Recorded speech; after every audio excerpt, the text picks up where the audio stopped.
Ethical Perspectives on the News is produced by the Interreligious Council of Linn County, which is solely responsible for its content. The views and opinions expressed on this program do not necessarily reflect those of the staff and management of KCRG TV9. Good day and welcome to Ethical Perspectives on the News. My name is Linn Tabak. I will moderate a discussion today on families and how American families are changing. We have three people with us to help us in this discussion. Two are professors at the University of Iowa and one a professor at Iowa State University. They are each looking at families in different ways. And so we're going to try to find some common ground among these people as we think about some of the important aspects of family life today, how it differs from the past, how we expect it to change in the future. So my guests are Caglar. Koylu is a professor in the Department of Geography. He tells me the department has a long name that includes the word sustainability. I think that gets you extra grant money when you include the word sustainability there. So he will explain that to us in just a moment. Gilligan is at Iowa State University in a department that has the word family in it. And she has looked at families in several different ways. And May Guo is also at the University of Iowa. So let me ask each of you to flesh out your background there for us. Give us the full title and tell us what part of your work engages you with a study of family life here. Okay. May, why don't you begin first here? Tell us a little bit about your interest in this subject. Thank you, Linn. And glad to be here. I'm really looking forward to having conversation with the other two colleagues. My name is May Guo. My Chinese name is Guo Man. So I grew up in China, and now I'm an associate professor at School of Social Work at University of Iowa. As first-generation immigrant, I'm always interested in learning about how international migration affects individuals, particularly via changing the family interactions. So for myself, all my families are back in China. So I'm particularly interested in these transnational families, how long distance is not only between kind of different states, beyond the ocean in different continents, how does it affect family relations across generations, and particularly the impact on older adults. As I spend more years in United States, I'm also interested in looking at ethnic minorities, immigrant families. Even when all the family members are in the same place, the dynamics are different than native-born white families. Sure. Okay. Megan, you want to tell us a little bit about your work? Yeah, so I am in a Department of Human Development Family Studies, and I'm a family gerontologist by training. And so I'm really interested in the fact that as individuals live longer, families are living longer too. So we're seeing increases in 3, 4, and sometimes 5 generation families. And I'm very interested in the support exchanges and the relationship quality between those generations. And particularly, I'm interested in later life care provision for older adults. I'm also interested, though, when those ties sever or break. So one of the areas of research that I'm also interested in is intergenerational estrangement, particularly between older mothers and their adult children. So what do the lives of both of those generations look like when there is not that support exchange present? Very good. And Caglar, like I say, I think we have more in common with some computer science involved in your work. So why don't you explain that? Oh, I didn't introduce myself. My day job is teaching computer science for the sake of the audience there. Go ahead. Hi, my name is Caglar Koylu. I'm a geographer, I'm a cartographer, and I'm also a geographic information scientist. So 3 kind of hats over there. So I study human mobility and migration and kinship networks, particularly in relation to this conversation today. I study crowdsourced family trees, connect them, clean them, and deduplicate them to derive like one giant family tree that contains 40 million people so that we could study families over time and over geographies across several centuries. Okay, I'd like to take a personal moment here. I think the audience might be interested to know there is a computer museum in Silicon Valley, and it was begun by Gwen Bell, a woman from Elkader, Iowa, whose PhD is in geography. So the connection between geography, computer science, and Iowa is strong. All right. Maybe you'd like to tell us some statistic or fact that you think is most interesting or important about family life today, either about the current situation or about some significant change that has happened in the last generation or two within the lifetime of people watching this program. Is there some kind of perspective you could give us there? A fact, a statistic? Go ahead, May, you look like. Sure. One thing I think, I've been in the United States for more than 10 years. I think one thing I noticed is both through my research and my own observation in the classroom setting is American families and in general America is becoming more diverse. Some facts is 1 in 7 Americans, they are immigrants. And in 2019, about 26% of Americans, they are either immigrants or they are US born children. So by 2065, less than 50 years from here, more than a third of Americans will be immigrants and they're US born children. So another interesting aspect, besides immigration, since 2010 to 2020, the census documented the major changes in the racial composition. The biggest change is not occurring in single race. The biggest change occurred to the multiracial group, meaning kind of combination of white and other racial minority groups. So I think it's fascinating to look at how, at the one hand, immigration, currently there are more immigrants from Asia than Latin America. On the one hand, immigration affects kind of family dynamics in the United States, but also on the other hand, ethnic minorities in terms of having multiracial marriage affecting family life. I think it's very interesting trend we are observing in this country. Very good. Okay. And another one of you, who else would like to share something like that?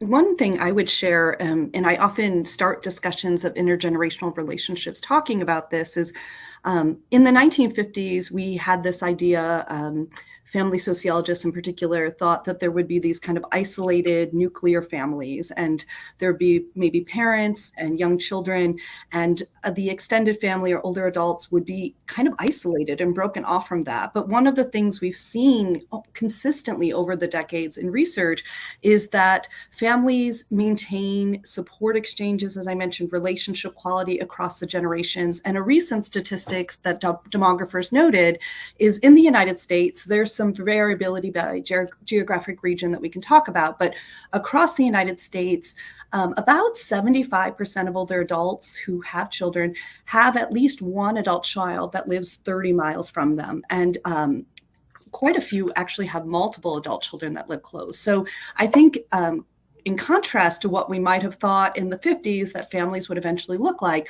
we're actually seeing quite a bit of solidarity and cohesion across generations. So Tolar, could you tell us a little bit about how you gather data, what you do with that data, how you analyze the data, and so on? Yeah, absolutely. So I study publicly available and crowdsourced family trees.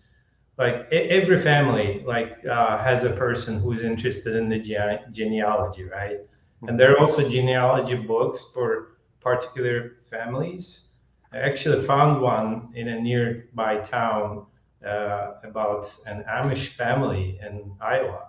So had so many individuals. So these people write these books and even include events like marriages or death of people, or use also census to develop their own family tree. But what we have done in the past decade, it took literally 10 years of work to come to this stage. Like, we match the trees based on individuals and individual spouses and their fathers and the mothers and their children. So we're looking at multiple pieces of information that includes the first names, last names, birthplaces, birth years, because these are generated by individuals, which include errors. But if you can find out that the two trees match with those pieces of information between the spouses and their fathers and mothers, that's a match. So this way we were able to acquire this publicly available data set from rootsweb.com and be able to link them to develop one single tree, which includes 40 million people, 40 million individuals in one tree that ranges across like 3 centuries. And through this, we can study lots of questions that are unthinkable and about our society. And one thing I want to note that, like, if we are not already, we are going to become relatives soon. There is in Iceland an app you can put on your phone to determine whether your prospective romantic partner is related to you. They have last names that are all derived from the mother's and father's names. So you can't look at a family name and know that you're two different families. It's, you're Johnson or you're something like this. So on a small island, young people have to be cautious and check one another out in advance to know that they're related or not related. All right. Okay. How is Iowa compared to other parts of the country? Is family life here typical of what we see elsewhere in the United States? Are the things that interest you here in Iowa, or again, are some regions or ethnic groups very different in their family lives? One thing that I would think of, and I would be interested to hear May's comments about how this has changed. At Iowa State, we have a longitudinal study that folks have been collecting data on families since the 1980s farm crisis. And so these were farm families that experienced this economic shock. And I've been part of this research team on this project called the Family Transitions Project, and they've continued to follow these families across time. However, what's interesting is when they collected this data in the 1980s of these farm families in Iowa, they were exclusively white families. And that is what the sample looked like from farm families in the 1980s. But I think about our lives now in 2020 in Iowa. I imagine those data might look very different if we were to collect a sample right now of what representative families would look like. So I'm interested if May would comment on that. Mm-hmm. Definitely, I think although my research since it's on immigrants, I really rely on data. For instance, several recent publications I had was based on data from Chinese older immigrants in Chicago. So in that sense, Iowa still is relatively, in terms of population, homogeneous. But as I mentioned, I do see in my classroom, just among my students over the years, I have more students who are from Africa, the continent, and who are, I think, second generation immigrants. They grow up in Iowa with their parents coming to Iowa as kind of college students or students pursuing higher education. So although I don't have like real sense of in terms of how family dynamics change, I do think as the population is getting more diverse, they will bring kind of the new dynamics in family, in the family realm. That's my kind of a quick observation that mainly based on my classroom. Okay. Maybe you'd like to talk a little bit about how technology figures in family life today. So for immigrants, and I know this through personal experience, for some immigrants, it's possible to maintain a strong connection to families who remain overseas. Travel is cheaper, communication is cheaper. They can have ties that were not possible 2 or 3 generations before. And even within the United States, when young adults pursue opportunities in another state, presumably they can do so with a freedom that they might not have had even a few decades ago, a freedom to pursue those distant opportunities and still maintain close ties to families from where they began. Anybody want to add to that? Contest me on that? I agree, Leon. Yeah. I think it's true to a certain extent. I still think a lot of the family relations cannot be, like in-person interactions, cannot be 100% replaced by, for instance, FaceTime or text message or more frequent international travels. So I think this is what I observe not only in my personal life, but also looking at the data. And I think to some extent it's true, specifically, I mean, for a certain lifespan. So it works relatively well for both the parents, older parents, and adult children in kind of earlier older adulthood. But when the older parents is moving into more advanced kind of later adulthood, the caregiving issue is really, I personally don't see any good solutions in terms of my own family dynamics or based on the literature. I can see a good solution out of providing caregiving over the long distance. You need to be there in person to provide the level of care which is expected from both the aging parents as well as the adult children's perspective. That's my take on. Look forward to hearing what Megan thinks about. Yeah, so colleagues of mine, we've been looking at this idea of digital solidarity, and certainly research before. I mean, in encouraging ways, people do maintain contact by talking on the phone and now FaceTime and text messaging. So I think that is encouraging. And I think when we look at long distance caregiving, we see that folks are using technology. But I think to May's point, it does not replace that in person. And especially when we think about caregiving and meeting daily needs, if someone needs help with walking and bathing, you can't do that with technology. Now, you might outsource and use technology in interesting ways, but I think in some ways it's very encouraging to see that contact, the expression of emotional support. It is encouraging what we see families doing with technology, but there's still, right, no replacement to that face-to-face interaction and physical touch. There's a lot of research that physical touch has benefits to our immune response, our overall health. And so, technology can take us so far, but it can't replace those types of things. Caglar, who are the consumers of the kind of reports that you produce? Are there others who are taking an interest in the kind of research you do? Can you point to kind of an end goal for this work? Yeah, definitely. So first of all, it's the academics, but it's a quite diverse group of scholars from anthropology, from sociology, from all aspects of social sciences, and geographers too. So we are looking at like families over so many generations. And like kin proximity is something that has been studied widely, but not at a level that this type of data can allow us to do the type of like analysis.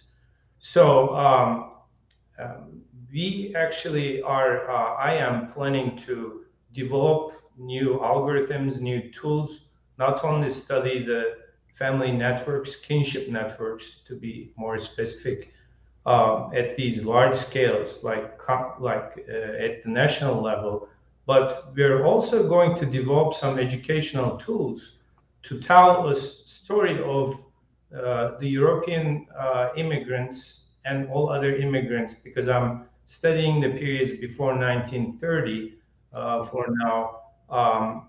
and also tell the story of all those who are not represented in this data, such as Native Americans, African Americans, and Mexicans, and other populations. So we will be developing a storytelling and educational tool for high school students and for their social science curriculum. So I think that's the most important element, perhaps, of this research. I wanted to understand a little bit more from you, Caglar, about these publicly available sources of data. Are people volunteering family tree information? Is that what you are looking at? Yes, they volunteer their information and put them online to a publicly accessible website. You can go to rootsweb.com. There are some other sites like genie.com. So you can. The purpose is to be able to like find your roots, find your roots by looking at others' work and connect them. So we also did the same.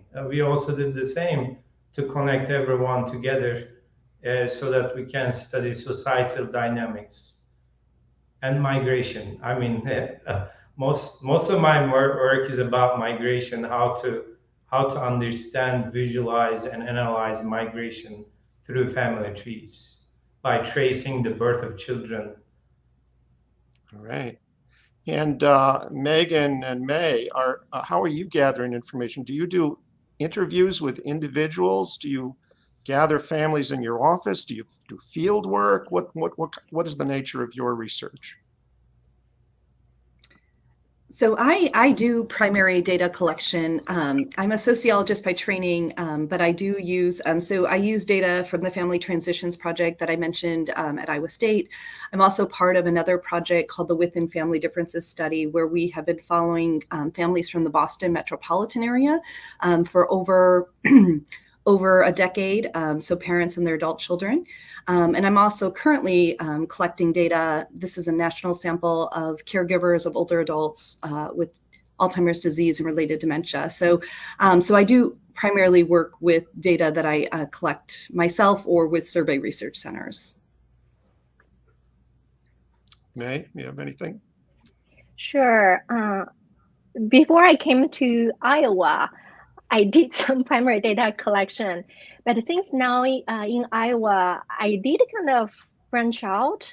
So the data I have been using mainly kind of secondary source by nature. As I mentioned, Okay. I had used the large representative sample, recruited more than a third of Chinese older immigrants in Chicago area.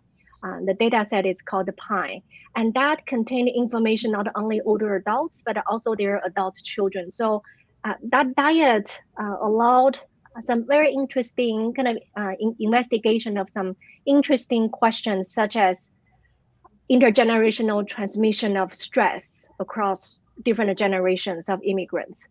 I'm also using some large national data on older adults, such as health and retirement study. But the limitation of that is that data sets, most national study, they would tend to lump together ethnic minority groups as one group. For instance, Asian, typically we cannot tell among the Asian population what are the dynamics in Japanese immigrant families versus Chinese immigrant families versus Vietnamese or Indian. But the advantage is you're using national level data set, you'll be able to make more general implication, general conclusions regarding the national trend of family relations. Okay, we're coming close to the end of our half hour, and so I'd like you to think about some parting comments you'd like to make to our audience. And if you wish to add a little bit here, you might give us some predictions, a reason to feel good about the strength of American families, and maybe some concerns that we might be paying attention to as we move into the future. Anybody want to start off? Something you'd like our audience to remember, something you'd like our audience to learn? Some final words for our audience. Can I actually ask Megan to provide some insights, given that you also study the kind of negative interactions among family members? I wonder whether you can comment on like looking forward, still families have strong ties, but with more population mobilities and immigration, do you see overall the American families will have more dynamic interactions, or overall you still think it's predominantly cohesive, close ties? Yeah, so I should preface that with families are very rarely uniformly positive. So I'm always finding that families are conflictual and positive, but for the most part, so in my work, I find a little less than 10% of families experience estrangement, cut ties. So I think for the most part, I still see that there is these connections across generations, which I think is encouraging, and that families are adaptive. We talked about technology, thinking of ways to maintain that contact. But with all of us have some sort of family relationships, and we know that those family relationships come with positive and negative feelings. But for the most part in my work, I feel like families are willing to endure the negative and also have those positive experiences as well. Okay, Caglar, we have a minute or two for you to say some final words to our Yes. audience. When I look at the data that is few centuries back in time, so one thing that is very obvious is that our demographic structure is changing and family size is getting smaller and smaller. So this does not necessarily mean something bad, but at the same time, there is a large influence of migrants. Mm-hmm. So migration maybe makes the family more disconnected at the origin, but at the destinations, it definitely builds up strong kinship networks. And that's something to look forward to. Yeah. All righty. Very good. Well, I want to thank all of you for joining us today. I've enjoyed meeting you, and I'm sure our audience has enjoyed meeting you through the electronic medium as well. It is always a special delight on these programs to learn about how many experts we have close to home here in Iowa. Your theme made me think a lot about my own family, the variety of experiences in my family, the challenges we face, and then to think about what lies ahead for our society as well. And I think many of these issues, of course, translate to other countries overseas as well, right? Where we've been focusing mainly on the United States, but other countries are seeing big changes in the composition of their populations and in family life also. So thank you all. Any last word? We have 30 seconds. Anybody want to add something in between my words here? One other word? No? Okay. Well, thanks for joining us, and we hope you can join us again on another episode of Ethical Perspectives on the News. And I issue an invitation to our three guests tonight. We'd love to have you back to talk about another topic. Thank you very much, and good day. Thank you, Leon. Thank you both. Bye. Bye.